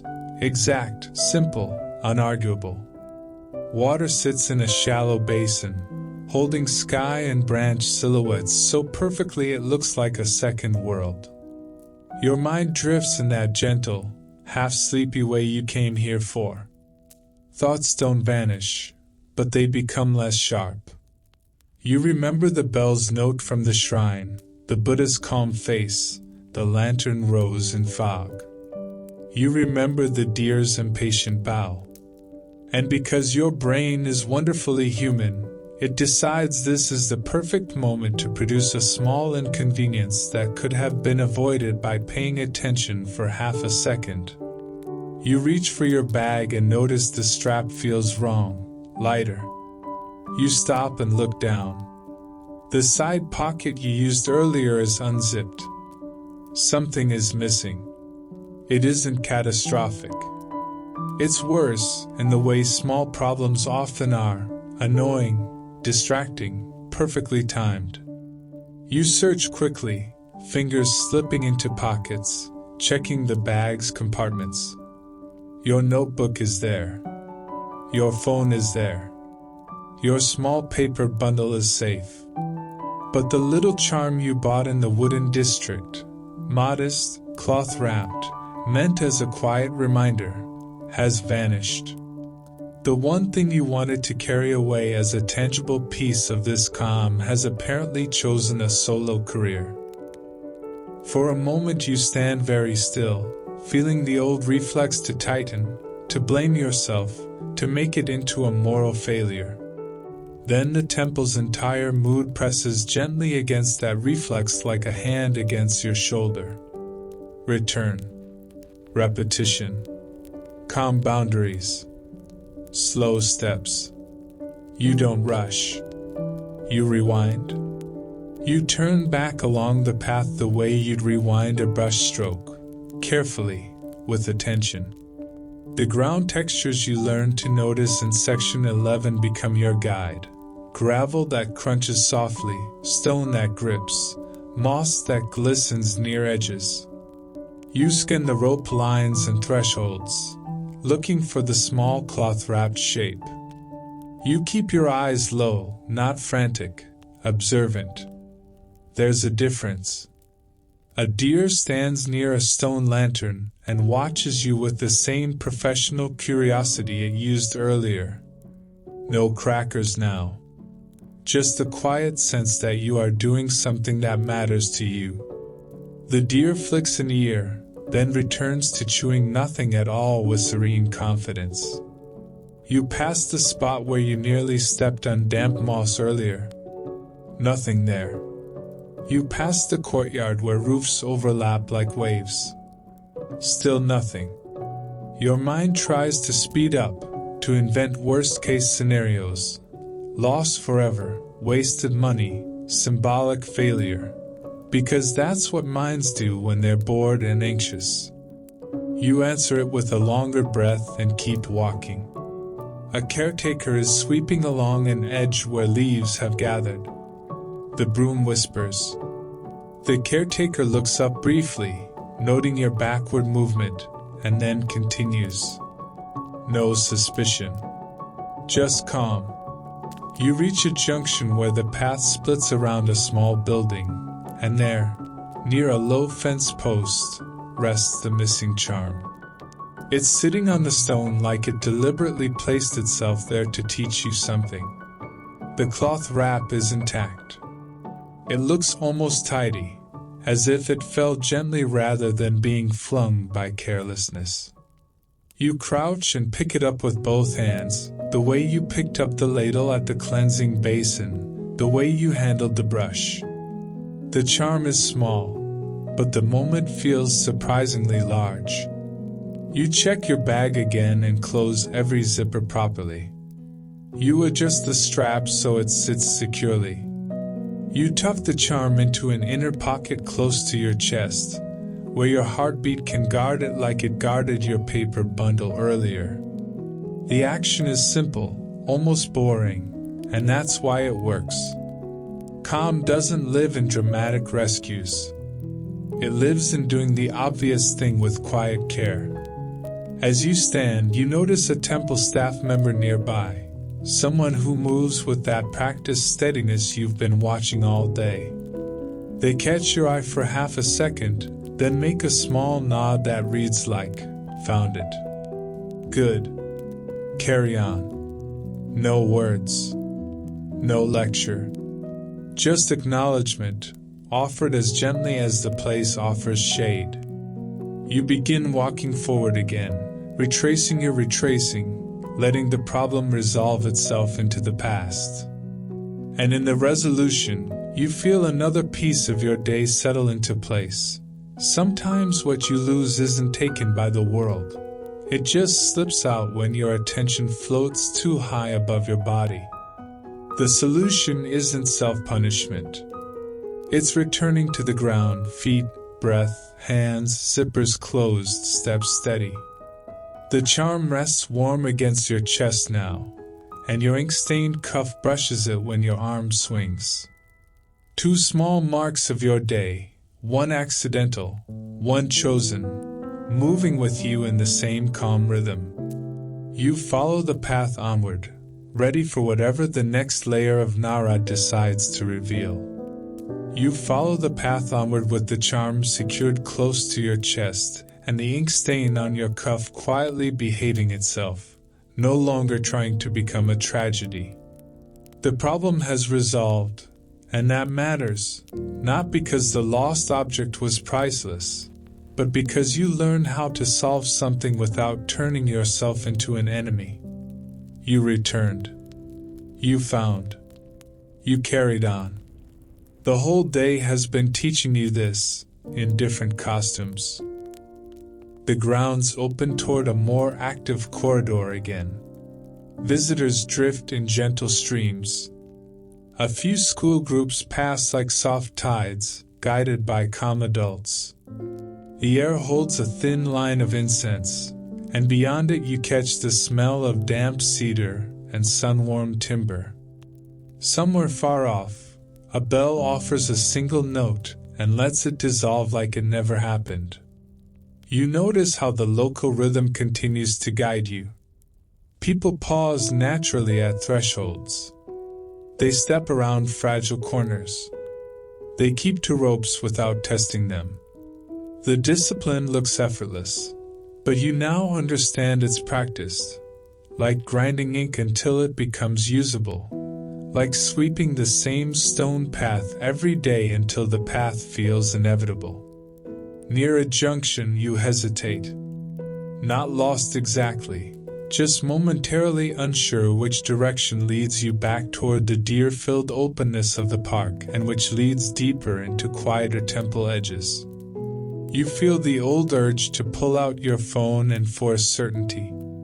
You also feel how that urge clashes with the place. Here, the whole environment is designed to let you be uncertain for a moment without harm. So you do something better. You look up. You read the flow of bodies. You watch where locals drift, people who move with the confident softness of familiarity. You catch small cues, a volunteer's hand indicating a direction, a cluster slowing near a corridor, a caretaker stepping aside to let others pass. You let their movement become your map. A local couple walks ahead, not close enough to feel intrusive, but steady enough to follow without feeling like you're chasing. Their pace is unhurried and sure. They step around a damp patch with tiny precision. They pause near a rope line, not because it's exciting, but because it's a boundary. You match them like a quiet echo. You're guided through a small area where staff manage foot traffic with subtle competence. Placing a small sign here, adjusting a rope there, turning chaos into calm without anyone noticing. That kind of guidance feels like kindness wearing a uniform. It doesn't make you feel controlled. It makes you feel held. As you move, you begin seeing the whole system of hospitality that keeps Nara gentle even when the world arrives with backpacks and camera straps. Volunteers who point without barking. Staff who maintain without scolding. Locals who move in ways that teach newcomers how to behave, simply by behaving. Even the deer participate in their own unsettling way, standing in paths, bowing for crackers, reminding you the park isn't built around your schedule. Your body relaxes further. It's a quiet relief to be guided without being lectured. And then, because the universe enjoys a small test, you meet another tiny snag. A deer wanders into your path at exactly the wrong moment, and a few visitors stop abruptly to take photos. The flow compresses. Someone behind you edges forward too close.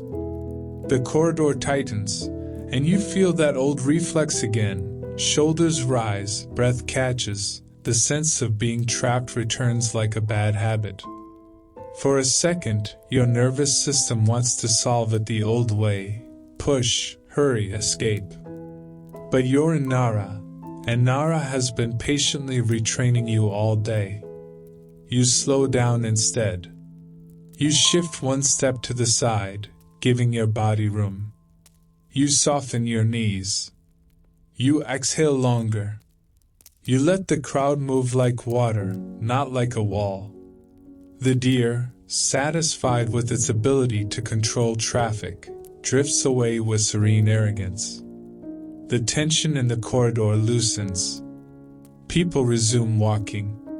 The moment resolves without force, just by choosing softness. A volunteer nearby notices the compression and steps forward, arms low, palms open, guiding people into a wider arc around the deer and the photo cluster. No shouting. No impatience. Just a human making a small problem smaller. You follow the arc and feel the tightness in your chest ease. It's such a minor moment, and yet it feels like proof. You can be in a crowd without letting your body panic. You can choose a slower solution. You can let the world move around you without turning it into an attack. As you continue, the path leads you gradually back toward the greener openness of the park. The trees widen again. The light becomes softer under cedar shade. Deer appear more frequently, standing in pairs or lying in sun patches, eyes half-lidded. They look like they're keeping the peace simply by refusing to hurry. You pass a small stall where tea is poured with the same quiet precision you saw earlier. Steam rises and dissolves. A cloth wipes the counter's edge. A paper bundle gets folded and stacked. Everything repeats, and the repetition feels soothing rather than dull. You realize how deeply this place has been built around cycles: sweep, refill, fold, bow, rinse, copy, repair, return. Your charm rests against your chest, warm from your body. The ink stain on your cuff remains as a soft reminder. You can make mistakes and still stay gentle. You glance at a deer nearby and, out of habit now, lift your hands briefly, empty palms. The deer watches, considers, and then turns away with a small flick of the tail, as if saying, "Fine. You've learned. Go on." You go on, guided by the quiet kindness and other people's movements, and you feel the day beginning to round toward evening, not in a dramatic sunset way yet, but in that subtle shift where the light softens and everything starts to prepare for a slower, darker calm. The day begins to round toward evening in small, nearly invisible ways. Light slides lower and turns warmer.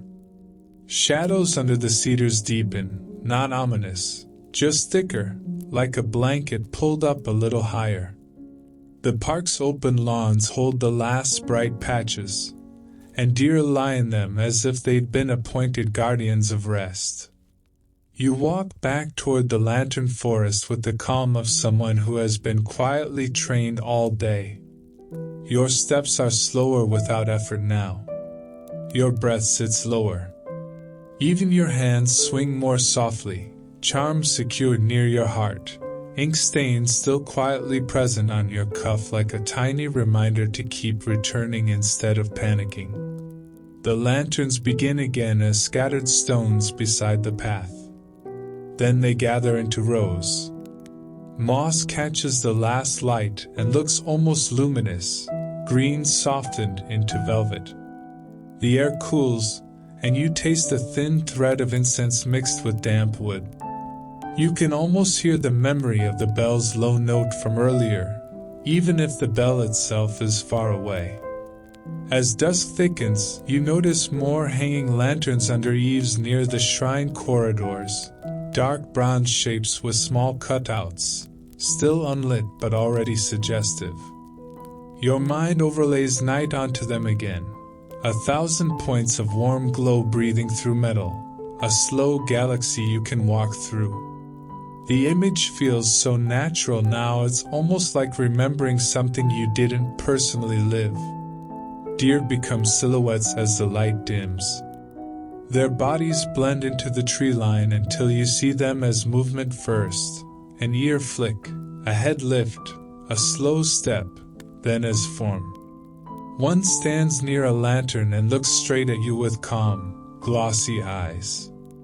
You feel the old instinct to check your pockets for crackers, as if feeding them is a required social ritual. Your pockets are empty, and you accept that without apology. You pass a small group of locals moving toward the shrine with an evening purpose. They carry themselves softly, like they're not trying to arrive so much as to slide into the night's quiet. You follow at a respectful distance, letting their pace guide you the way it has guided you all day. Their movements are so unhurried they make the air feel slower. Near a corridor, an attendant checks a lantern mount, wiping the metal lightly with a cloth. Another person adjusts rope lines and paper streamers so they hang cleanly, not tangled. Everything is preparation, and preparation feels like care rather than anxiety. The park's soundscape changes as day drains out. Birds quiet down. Footsteps become more distinct against stone. A soft wind moves through the cedars and makes the lantern forest sound like a room full of people breathing at once, subtle, collective calm. You drift into a place where lanterns cluster more tightly, and in the deepening shade they begin to feel like companions rather than objects. Each stone lantern holds its own history of rain and moss. Some are carved with crisp edges, others softened into rounded shapes, as if time has been sanding them toward kindness. A deer steps closer, almost silent. It pauses in front of you and gives a small bow, less dramatic than earlier, more like a habit. The gesture lands in you anyway. Your hands lift, palms open, empty. The deer bows again, perhaps out of politeness, perhaps because it knows the choreography and doesn't care that you've forgotten your lines. You almost laugh, then swallow it gently, because the evening feels fragile in the best way.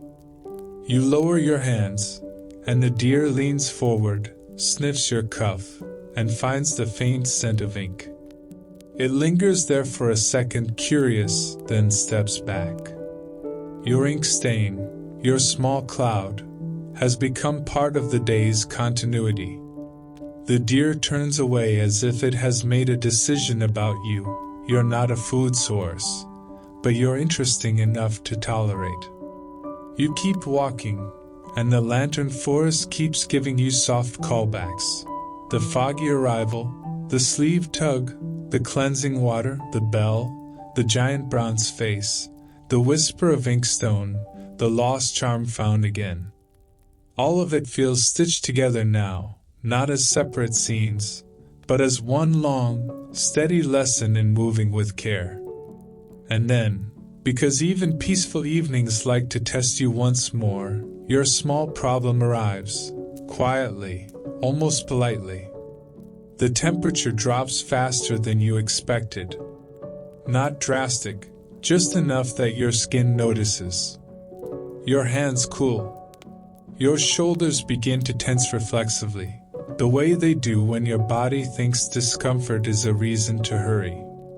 You feel the urge to speed up toward warmth, to rush through the last stretch of the evening as if you can outrun chill. You stop instead. You inhale slowly and feel the cool air fill your chest.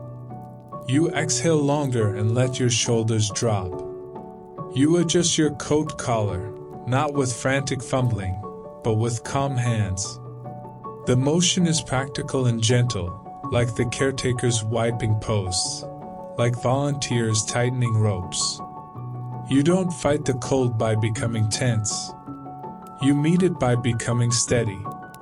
A local nearby does the same, pulling a scarf higher, tucking hair behind an ear, continuing at the same measured pace. You borrow that steadiness again, grateful for how much of your guidance today has been silent. As you walk, the lanterns deepen into shadow. The path feels quieter, almost private. Deer silhouettes settle into the edges of the trees, and the park begins to feel like it's slowly closing its eyes. You pause once more to look back through the lantern line. In the dim, the stones and moss and timber look older, softer, more dreamlike. The day's lessons gather in your chest with a quiet warmth that isn't about temperature. It's about proportion, about returning, about the gentle courage of doing small things carefully. You turn forward again, letting evening lead you toward the final stretch, toward farewell, carrying the lantern flame calm you arrived seeking, now steadier, now yours.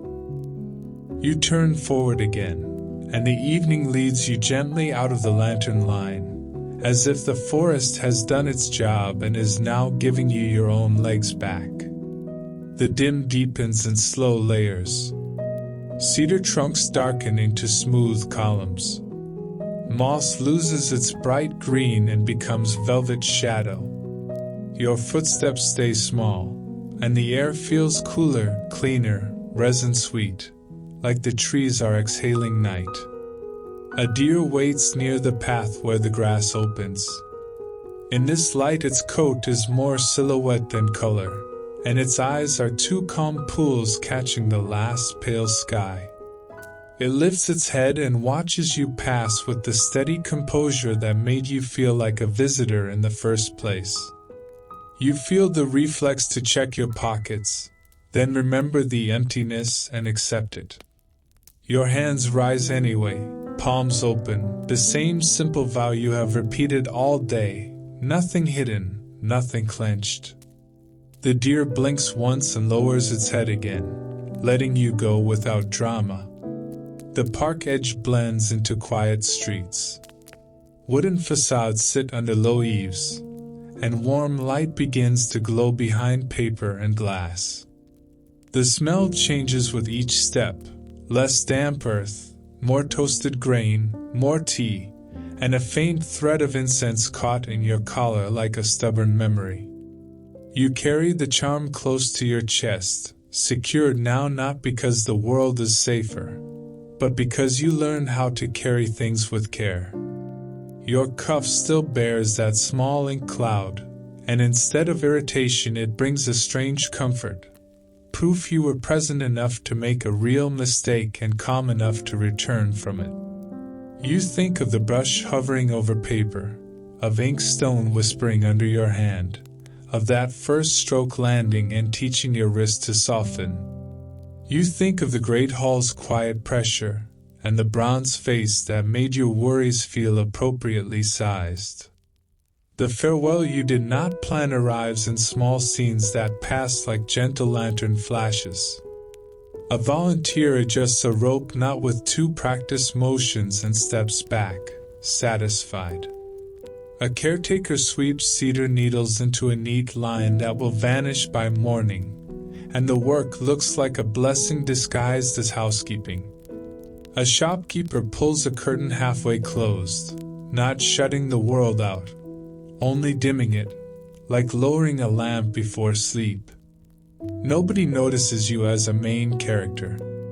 You are simply another tired person moving through a place that has learned how to hold tiredness without panic. You pause near a narrow water channel running beside the lane. It murmurs softly, the same quiet ribbon sound you heard near shrine basins earlier, and it pulls your mind into that calmer posture without asking permission. You breathe in slowly. You breathe out longer. The breath lengthens more easily now. This morning you had to negotiate with your body. Tonight the place has done the negotiating for you. Then your final small problem arrives, not as a slip or a lost object, but as a familiar inner tug. Your mind tries to sprint ahead into tomorrow. It tries to turn departure into a task to complete, to hurry your feet as if speed could protect you from whatever waits beyond these cedar shadows. You feel it in your calves, in your throat, in the way your thoughts begin stacking themselves into a list. You stop beside a stone lantern set back from the lane, moss dark and soft on its shoulders. You let your arms hang heavy. You take a slow breath in, and another out, and you let the urge to hurry pass through without obeying it. You remember the deer tugging your sleeve and how panic would have made you louder. You remember keeping the crackers close, offering them low, and watching the circle loosen. You remember the slick board that tried to steal your dignity, and how the kindest help came as quiet indifference, as someone refusing to make your stumble into a story. You remember rewinding your steps for the missing charm until it returned, and how the solution was never punishment, only attention. Attention, you realize, is the real souvenir. You begin walking again, and your pace is chosen. The night stays modest here, small pools of warm light on wood, reflections trembling in shallow puddles, the soft steam of a kettle drifting and dissolving. A door closes somewhere with a sound like a page being turned. Footsteps pass and fade. The city does not interrupt the calm, it continues it in a different texture. At the boundary of the park, you look back one last time. Cedars rise taller in the dark, their tops dissolving into black sky. The lantern line is only partly visible now, but you can feel it anyway, like the memory of a path under your feet even after you step off it. A deer's silhouette moves between trunks, slow and unhurried, and the sight tightens your chest with a quiet gratitude that does not need decoration. You carry the day's callbacks like small, gentle weights, the foggy arrival, open palms, the sleeve tug, the cleansing water, the bell, the giant bronze calm, the whisper of ink, the charm found again. None of it is dramatic. All of it is steady. You lower your chin slightly, as if bowing to the place without making a show of it, and you let the farewell be as simple as the rituals that held you, a softened breath, a promise to keep moving careful and kind when you return to louder life. You walk on. Cedar shadows fade behind you. The lantern flame calm stays cupped inside your chest, warm enough to guide you farther than you expected. The streets grow quieter as you keep moving, and the world blurs at the edges when your body finally believes it is allowed to rest. Warm windows behind paper screens become soft squares of light, like little lanterns that follow you. Your steps stay slow. Your shoulders stay low. Each breath feels wider, as if your ribs have made room for calm. You let the cedar scent fade into the background and carry only the simplest things forward. The cool touch of water on your fingers, the low note of a bell settling into silence, the steady face of bronze watching without judgment, the whisper of ink turning dark under your hand. Even the deer become a quiet memory now, bowing and blinking in the mist, reminding you to open your palms and stop gripping the day so tightly. If your mind tries to gather tomorrow again, you let it. You do not wrestle it. You watch the thoughts drift past like leaves on water, and you return to what is here, the softness of night air, the faint warmth under your collar, the charm resting safely against your chest, the small ink cloud on your cuff that proves you were present and still gentle. With every step, the lantern flame in your chest steadies, not bright, not demanding, just enough to guide you towards sleep. The park is behind you, but its pace stays with you. The temple halls are behind you, but their silence stays with you. The lantern forest is behind you, but its patient line stays with you. Now you let the images dim the way the sky dimmed, slowly, kindly, until there is only breath, and weight, and quiet. You sink into the darkness like into warm water, safe, held, unhurried, and you drift a little. End of story. Sweet dreams.